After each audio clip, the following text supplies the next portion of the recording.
Hello,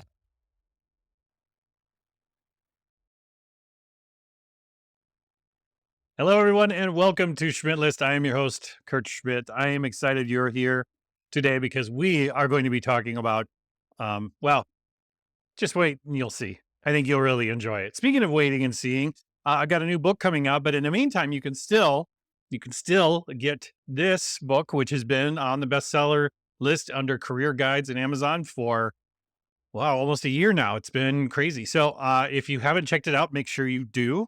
I I'm telling you, like in this economy, this book, I promise, will do a lot for you. So let's jump in and meet my guest, Katharine. Katharine, how are you today? Hi, I'm doing great. How are you? I am doing fantastic. Thanks for joining me. Thanks for having me. So tell me about the work you do and who you work with. I run a business. I have a co-founder, and our business is called Inquisitive Insights. We do consumer insights primarily for consumer-facing brands, although the methodology is the same if you're a B2B company. We basically help curious leaders understand the people that buy their products and services better. So there's a lot more that goes into it, but at the most basic level, if you are curious about who these people are that are buying your stuff, we can help you out. That's great. So I remember when I was like a kid, there'd be you go to the mall and there'd be somebody with like a clipboard that would like Yeah. approach you and talk with you. Is that the kind of stuff you do? You know what's funny? I actually have done those are called intercepts, and I have done those, but that Yeah, is real old school. That is old school market research stuff. that's Um, great. Thanks to technology and many other things, we have some better ways to talk to people. We can be a little bit more targeted in who we talk to, I love the term intercept. It's so militaristic. right? It's Right. great. But Um, if you told me you wanted to study people that are shopping at malls in the middle of the day, I guess that could be a good way to find them. hey, why not?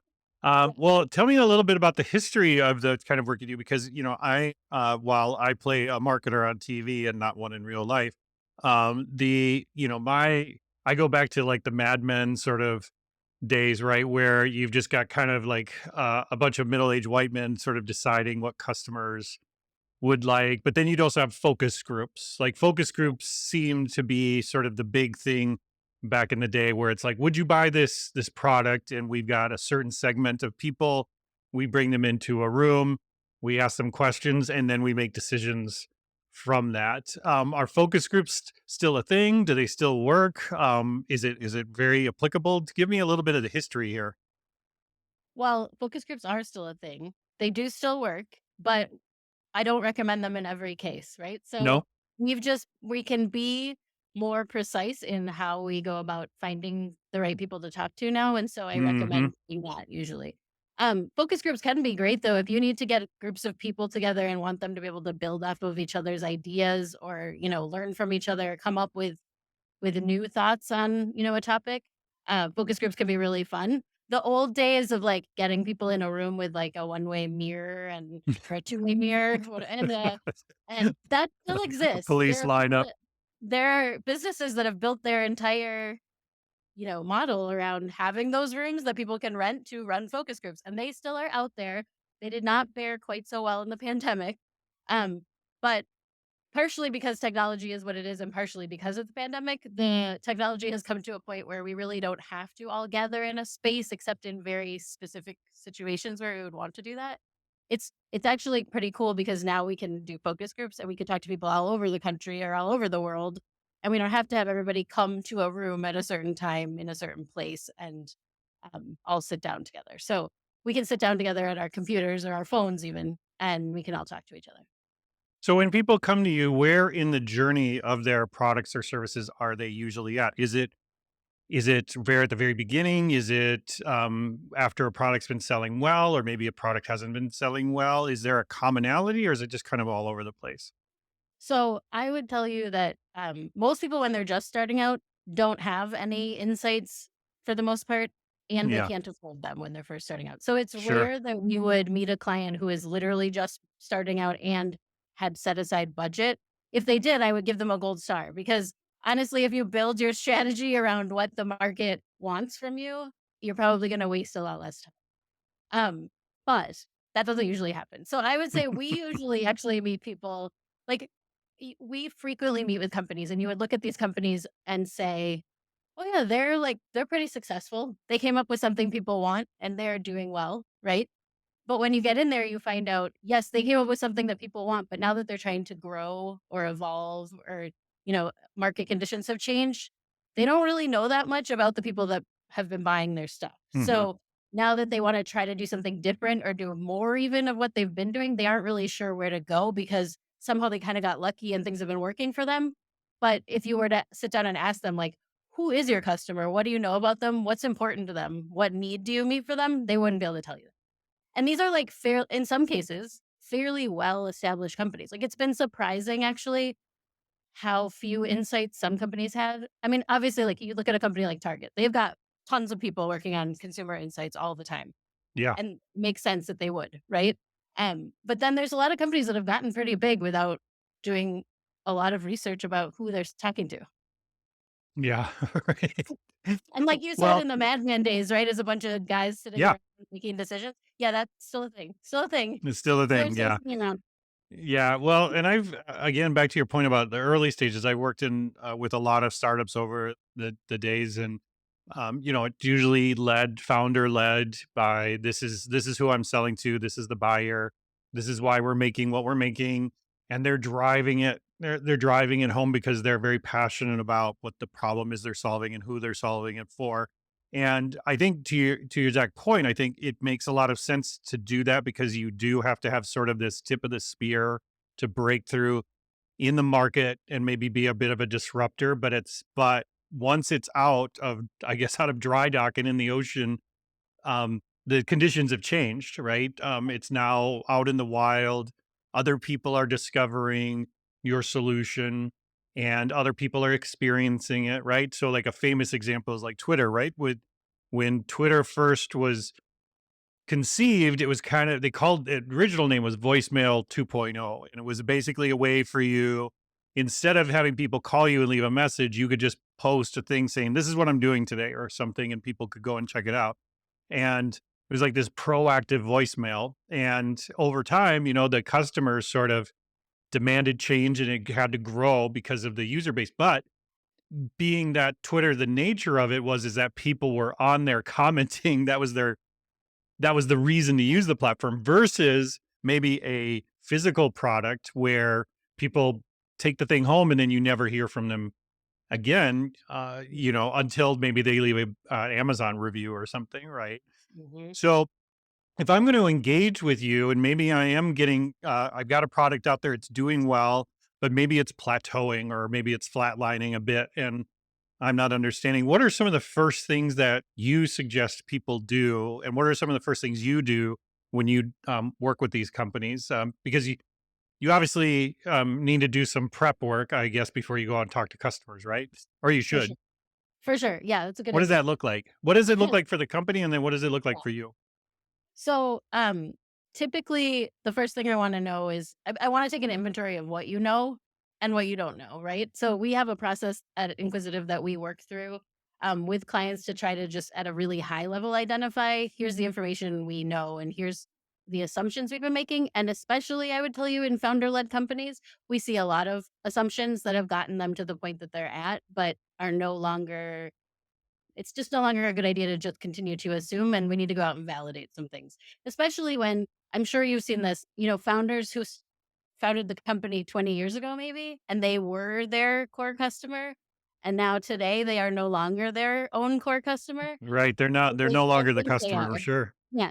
They still think they're the core customer and they're used to being able to say, I know what's best for the company, which I mean, I love a passionate founder, right? But you got to balance it with the reality that's out there. And we're all human beings and human beings change.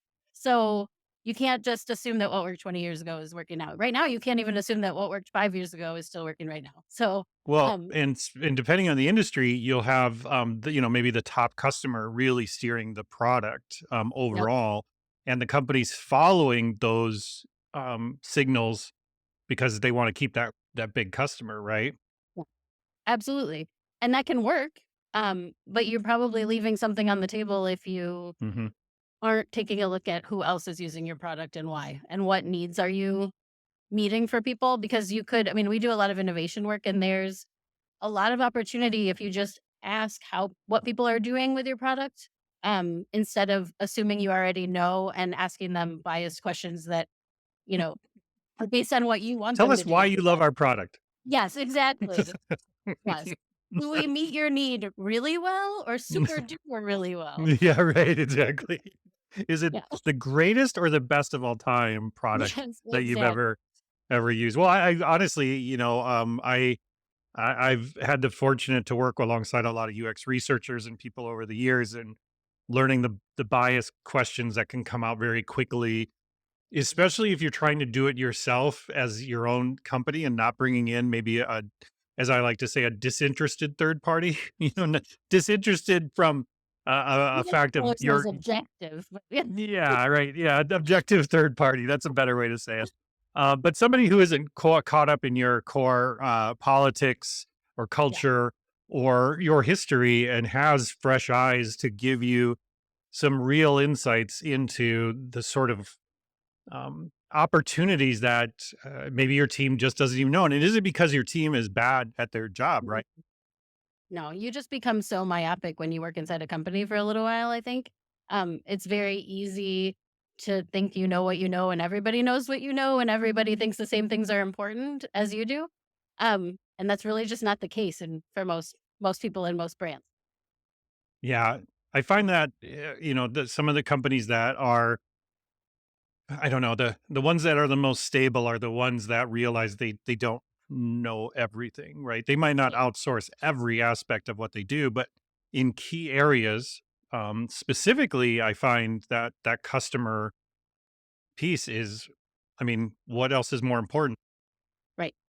And what I love about it, I mean, I love a lot of things about it, but one of the things is you actually don't know what you're going to find out every time. We don't just set out to get answers to questions that we already knew what the answer was going to be. I mean, there are clients who do want that, but overall, you get some kind of surprise. You're learning Yeah, something, and that's what I like about it. And that's why we say we like to work with curious leaders because if you're curious about your brand and what people think about it and what people want and how people work and how people think about things, if you remain curious about all of those things, you're going to be a much more nimble and probably successful company. yeah. Yeah, because you don't, once your brand's out there, you can't control it anymore. Right. It's in the hands of the customers. They own your brand Yeah, now. I I mean, mean, that's it comes down to trust. That's why when anyone says like, "Why do I have to care about consumer insights?" Well, you're in a relationship with people who pay money for whatever it is that you great. sell, and in order for that to continue, you have to have mutual trust, right? So it's not just, I trust that you're going to keep paying for my product.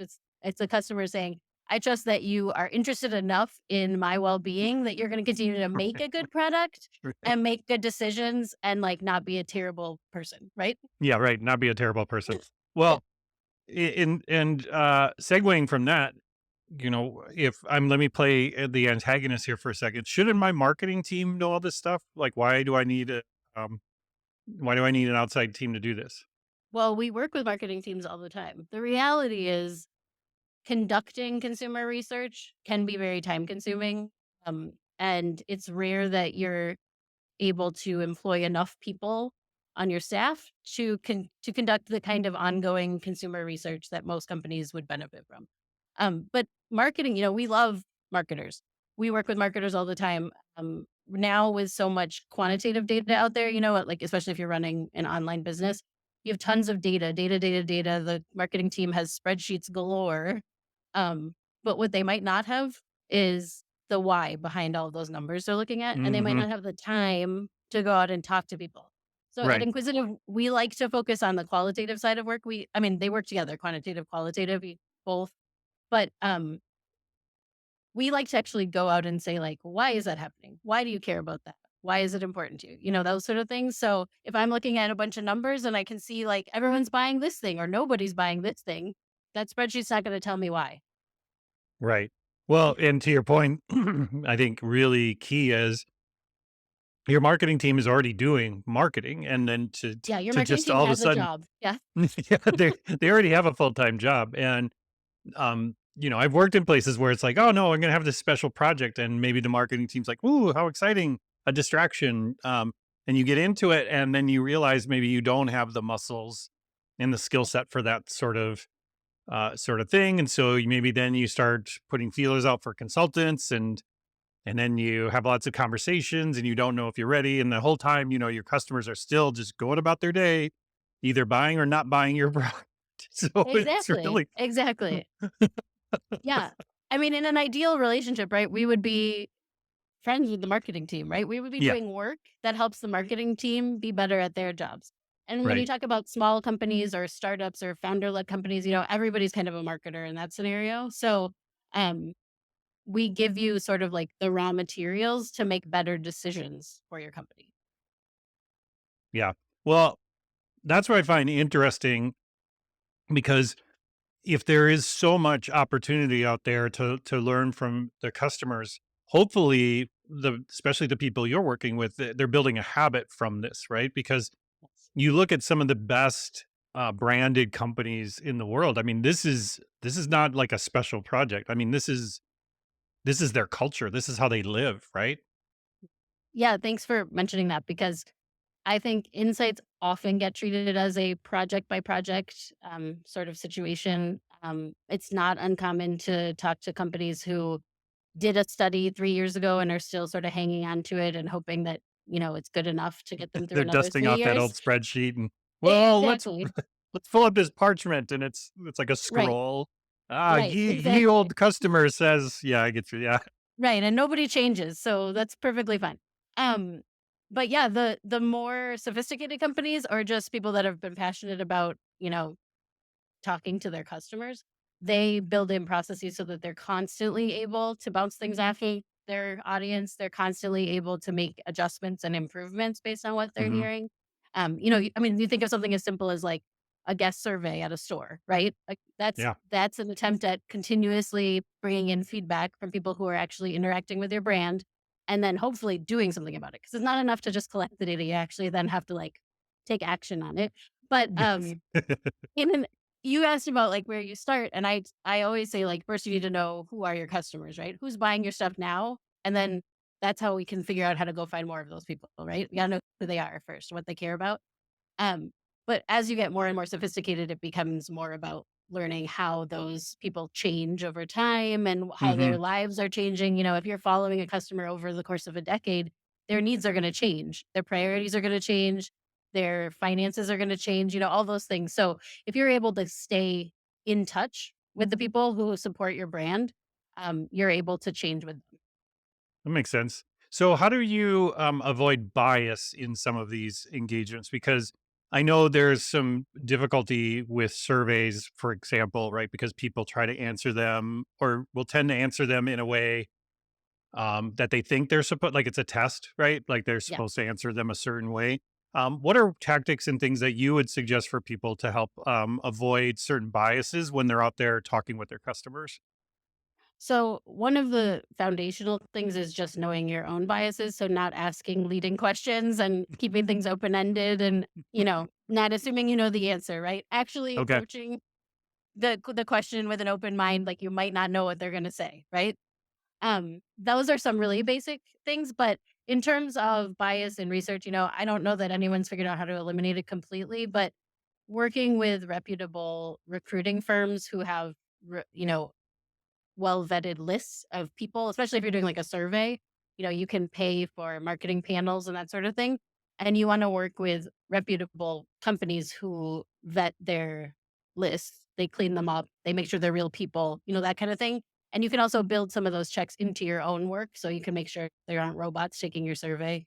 You can come close to making sure. It's not always 100%, but Sure. um, there's ways to like make sure you're actually talking to a human. And I would say our preference at Inquisitive would be if you're gonna do a survey that you would always follow that up with some kind of actual one-on-one interviews or focus groups maybe, depending.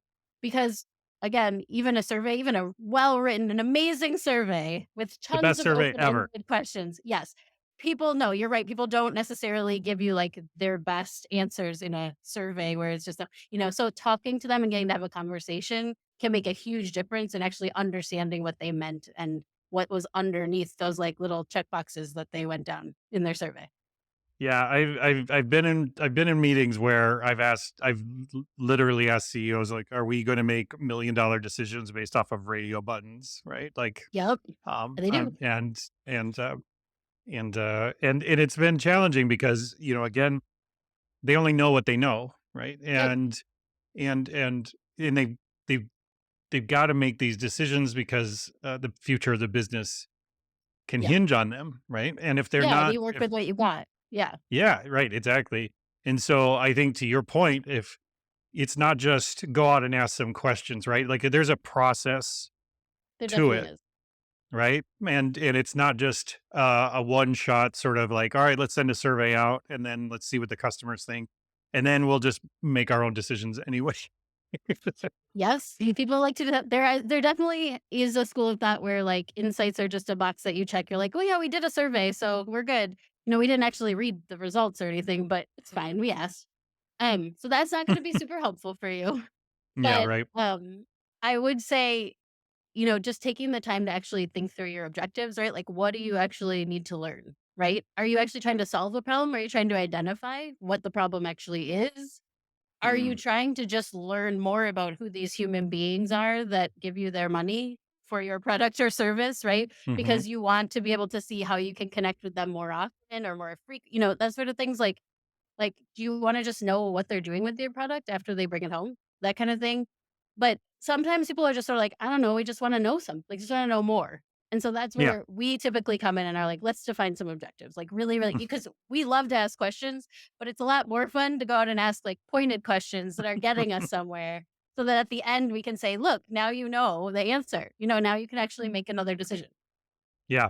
Yeah, no, I find that in a lot of I mean, again, it's just business, because even, when we were developing a lot of custom software products for people, we ask people like, "What's the bottom line? What's the ROI that this is gonna give?" And they're like, "I don't know, the customers need it." And I'm like, "But Right. is there a dollar Yeah. amount attached to this that, um, or they just want a dashboard and you're just gonna give it Right. to them?" And, Right. um, so but there's challenges there, because when people aren't comfortable with a certain process or things, it can become they can become blockers to their own selves, right? Yeah. They just get in their own way, right? Um, Absolutely. And that's and one of the so reasons. go Go ahead. ahead. I was gonna say, you asked why they can't just do this themselves, and I think in Yeah. some certain situations you can do this yourself, right? You can start at least doing it yourself. But there is some value in bringing in a third party that isn't caught up in your day to day and your politics within Hmm. your company. Oh, You can 100%. come in and say, "We know how to do this, and we don't care if the CEO really wants you to get this answer on the survey. We're actually just going to go out and get an answer, tell you what that Right. answer is, and hopefully the CEO is a reasonable person who would be interested to hear that that's actually what consumers think these days. Yeah. Right.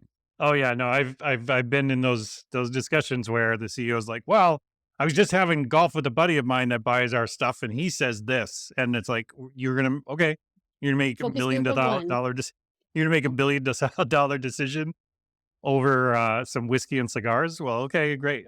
Hey, stranger things have It happened. So, happens. Well, yeah. um, but so let's say you and I kind of touched on this earlier, but let's say I'm thinking about bringing in a place like yours to help me with this. What are some of the things I should be thinking about? What could I be what sort of pre-gaming would be Mhm, helpful for me to be doing before maybe I reach out to a place like yours to start seeing about what it would take to do the engagement? What are mhm. some things I could be doing on my end to get optimize the engagement the best before I start engaging with a company like yours? I think the best place to start is to really ask yourself, what do I already know? So, what do I know about my customers? And when I say what do I know about my customers, most people have an idea of like maybe they have an age range and a gender identity and a, household income or something. But um, what do you really know about them? And then what assumptions are you making? Not just you personally, but as a company, what assumptions have you been making about your customers that you've never really validated out in the market?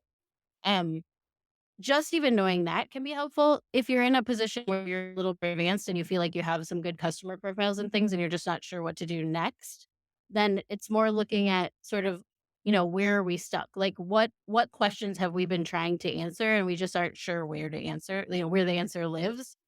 We love when a client comes to us and is like, this is a very specific thing, like we're not selling these anymore for some reason. Oh, sure. We used to sell a whole bunch of these and now all of a sudden we're not selling them anymore. We don't know what happened. We just know that we're not, right? So that allows us to get in there and ask a bunch of questions and really figure out how best consumer input could help. And it's usually not consumer input alone. Like I want to be clear about that.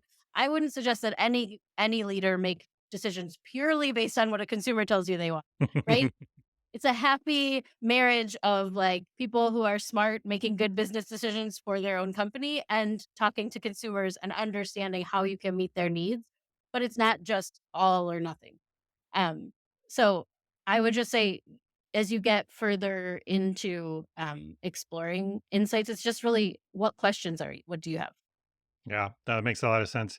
So if I want to build this sort of engine Mhm. internally, if I Mhm. want to, is this a thing? Because again, you'll have people fight over who owns the customer. Is it sales? Is it marketing? Is it delivery? Right? And everybody should care about the customer. Everybody should, but if for some reason, most companies want to assign them Mhm. to a department as being ultimately responsible, and a lot of times that lands on sales, right? Because they're the ones that are Yep. actually, many times just, to your earlier point, they are actually talking to the customers, Yeah. whereas the marketing Yeah. team in a lot of cases are just kind of like holding up signs on the street corner, like this Right. way to the flea market. Um, Right. and sales is actually doing the engagement. And so I think naturally in a lot of organizations, you think sales owns that relationship. How do you, so you said you work a lot with the marketing teams, but how do you work with the sales teams? Because I have seen sometimes where you're bringing in an outside person to start to talk to customers, sales can bristle a little bit and say, well, wait a second, like they can't go and talk to my customer without me. How do you navigate that, as somebody coming in from the outside? So we like to take sales teams as partners, because they do know a lot about the customer. The unfortunate thing is, for good or bad, they know them through the lens of being a salesperson. So they may be a little biased, not intentionally always, but they may be biased. They may tell you certain things about a customer that happen to align with what works the best for them and their process.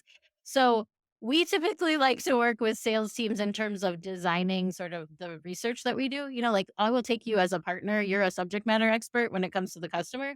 So tell me Mhm. everything you know. So we would like interview members of the sales team and tell me everything you know. You're the expert here. Tell me what you know about the customer. And then I would put that together with what I know just about talking to humans, regardless of industry, because we work across all industries. So, like, there's just certain things you're going to ask somebody to understand them better that don't have anything to do with what I'm trying to sell them. Right. Right. So, we bring those two things together. And, ideally, the sales team feels like they were taken as a partner and that they know kind of what you're going to be talking to their customers about and it's not threatening to them and help them see how it's going to benefit them. Because truly, I mean, consumer insights should be benefiting your sales team almost more than anybody, depending on, what you're doing. Like, Hopefully. if they're able to be more relatable to your customer, that should make their jobs a lot easier.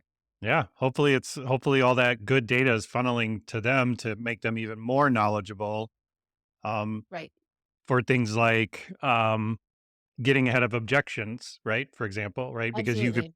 you could probably pull out a lot of good data in those research things about not just why they are buying, but why they're not buying or things like that, right? Absolutely. That's actually some of the most interesting work to do is when you go in from the perspective of why don't you buy this? Why Mhm. don't you shop at this store? Why do you shop at the competitor store? I think there's a ton to be learned there because, like we were saying earlier, when you work somewhere, you're thinking about your brand and what Yep. you do well. And you're not always thinking about what somebody else is doing well or how they've evolved to meet some different need that maybe you hadn't even thought of. And so Yeah. talking to people about why um, they either aren't familiar with the brand or don't buy your brand or, asking those questions can be almost as interesting as talking to people who love your brand. Yeah. Well, and again, like, the thing is there's natural biases with people, right? Because I'll sit and talk with founders, and they'll bring up things like Target versus Walmart, right? Like why people choose Walmart versus Target or Coke versus Pepsi or whatever. And I'm like, these are generational choices in many cases. Like your Yep. parents did this, so you do it. Your product doesn't fall into the generational choice Right. category. Right. So Yeah. while because people love to bring up iPhones and things like that, it's like, well, I it's like 2003 or whatever. Like, so like like this is not relevant to what you're doing today. Like those are the types of biases that I find that people might hinge on because that's their touch point with this, right? Yeah. That's their Yeah. experience with it. But back to the original point, what we were kind of talking about is that you're not going to get anything new if you keep doing things the same way, I guess. That is correct. That's correct. And, we founded Inquisitive in 2021 because my business partner and I had always been very interested in the research end of, branding projects and really understanding what the need was and, who the human is behind the customer profile. Um, but in 2021, in the pandemic, things we had never seen such change in human behavior, right? In terms, especially when you look at like consumer behaviors and just the way we lived our lives and got things done. The fact that it's common now to pull up at a curb and pick something up. That was not the case prior No. to March of 2020. So there's a lot of behaviors that we now take for granted now in 2024 that did not exist in January of 2020, right? And it's not that often that you get to see such a dramatic shift in behavior occur. And so you think about all of these brands out there who thought they knew who they were talking to and what problems they were solving back in 2019, and it turned into 2020 and no one knew what was going on or how to no one really, so we all were just trying things. But now that we've gotten to a point where some of the changes are probably permanent, not all of them. Like, I mean, I think you're finding the research is showing some people are reverting back, some people have just adopted entirely new priorities after the Yeah. pandemic. But either way, any assumptions you're making pre March 2020, you cannot assume those are still true, like, in almost any industry, I feel like, at this point. So if anyone's not revisiting what their consumers need from them and hasn't in the last 4 years, like, let's get going. Yeah. Yeah. You're running off of some old data there.